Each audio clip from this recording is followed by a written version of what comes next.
E a tensão no Oriente Médio só aumenta, infelizmente. Uma ação militar de Israel em Gaza deixou pelo menos 30 mortos. A ofensiva atingiu 2 escolas ao norte do território palestino. A Defesa Civil de Gaza informou que esses locais serviam como abrigos para deslocados.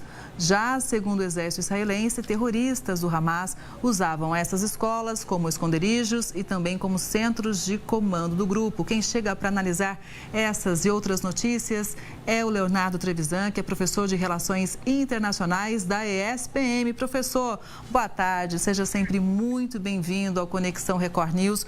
O fato é que a tensão realmente no Oriente Médio aumentou demais. Há um risco, inclusive, de se expandir, de virar um conflito regional sem precedentes, né? Sem dúvida nenhuma, Kelly. Boa tarde, Kelly, boa tarde a todos que nos escutam. De alguma forma, você fez um resumo da gravidade dos fatos e você abriu essa gravidade dos fatos exatamente mencionando a frase de Antony Blinken, o secretário de Estado americano, né? O que é que essa ideia do Blinken, essa frase do Blinken significa, né? Os Estados Unidos mudaram o tom, né? Os Estados Unidos, de alguma hora, então, o Blinken aí, né? Os Estados Unidos alteraram a rota e vão se envolver diretamente no conflito. Em outras palavras, né, eles deslocaram para lá uma esquadrilha de F-22, dos aviões mais modernos, e eles deslocaram 8 cruzadores para leste, no sentido de Israel. Em outras palavras, os Estados Unidos voltaram ao conflito. A gente tem que perguntar quem é que ganha com isso, né? Os Estados Unidos, quando volta um enfrentamento, fica mais difícil a ação diplomática, principalmente a ação diplomática com os países árabes moderados. Esse é o ponto, Kelly, né? Como apontou, mostrou com muita clareza Thomas Friedman num artigo no New York Times, a ideia, e é um jornalista muito experiente com o Oriente Médio e nunca teve nenhuma posição contra Israel, né? O que ele diz, né? Na prática, essa manobra de matar esse negociador, porque Ranieri é exatamente disso, um negociador do Hamas, ele pertencia à ala política do Hamas, em Teherã, é uma provocação. Na prática, Netanyahu queria uma única coisa, que os Estados Unidos entrassem no conflito, porque ao enfrentar o Irã, é óbvio que os Estados Unidos não podem deixar Israel desprotegido. Há um confronto. Era isso exatamente que Netanyahu queria. Então, de algum modo, a gente pode dizer que avançou um degrau a tensão no Oriente Médio, exatamente o que pretendia Netanyahu.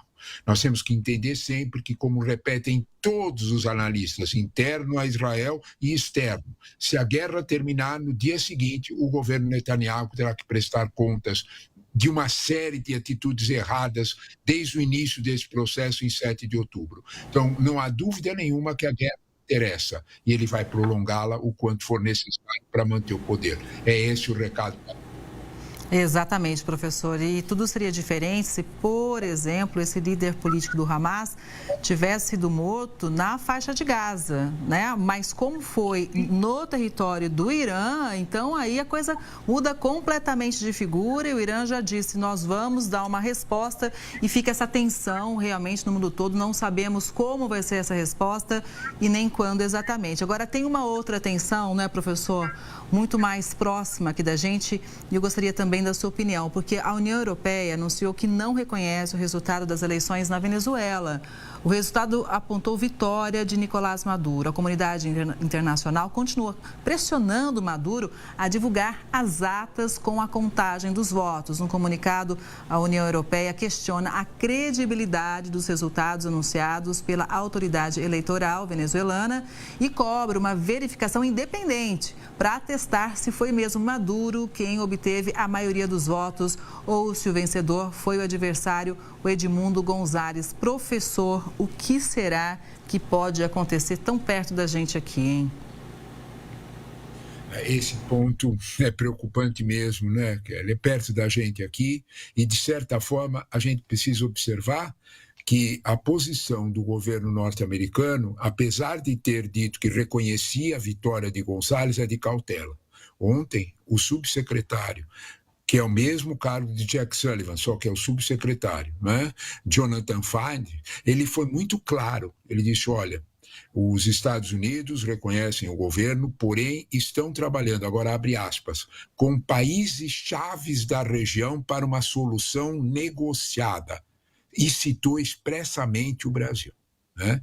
Em outras palavras, né, o Brasil, de alguma forma, assumiu uma responsabilidade com todo esse caos venezuelano. Se você me perguntar qual é a razão desse processo, é que o Brasil e outros países latino-americanos, primeiro de tudo, não querem mais uma leva de milhões de imigrantes. São 7 milhões de imigrantes venezuelanos que estão fora, 2,8 milhões na Colômbia. Só no Brasil tem 600 mil.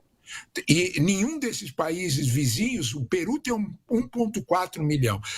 Nenhum desses países quer outra onda. Então, se você fizer um governo mais forte, uma situação mais ainda dura na Venezuela, com certeza haverá muito mais imigrantes. Então, não há nenhum processo de que se imagina conter a crise para conter a imigração. Nesse quadro, a posição brasileira é forte. Há uma notícia de que os 3 chanceleres, o Mauro Vieira, chanceler brasileiro, o chanceler mexicano e o chanceler colombiano, irão até Caracas para tentar fazer uma negociação. Mas eu chamo a atenção que o problema maior em Caracas não é efetivamente a palavra de Maduro. Maduro, na verdade, ele é um representante, ele só é mais um. Né? O ponto central mesmo são as Forças Armadas venezuelanas, que são efetivamente o núcleo de poder. Precisaria conversar com elas. É essa a preocupação da União Europeia, dos Estados Unidos e, obviamente, desse trio de países latino-americanos que assumiu essa responsabilidade. Pois é, professor. E o presidente Lula está no Chile em uma visita oficial ao país. A expectativa é que cerca de 19 acordos sejam assinados entre os dois países em áreas como Minas e Energia, Ciência e Tecnologia, Agricultura e Direitos Humanos. O presidente Lula será recebido aqui no Palácio de La Moneda pelo presidente Gabriel Boric. Lula também se encontra com os presidentes da Câmara, do Senado e da Suprema Corte chilena. No final da tarde, ele vai receber o CEO da Latam Linhas Aéreas e depois participa do encerramento de um seminário sobre comércio com cerca de 700 empresários chilenos e brasileiros. Ao desembarcar ontem aqui em Santiago do Chile, Lula foi questionado por jornalistas sobre até quando o Brasil vai aguardar a Venezuela divulgar as atas da eleição presidencial. Lula afirmou que só vai se pronunciar sobre o assunto depois de conversar com o presidente chileno.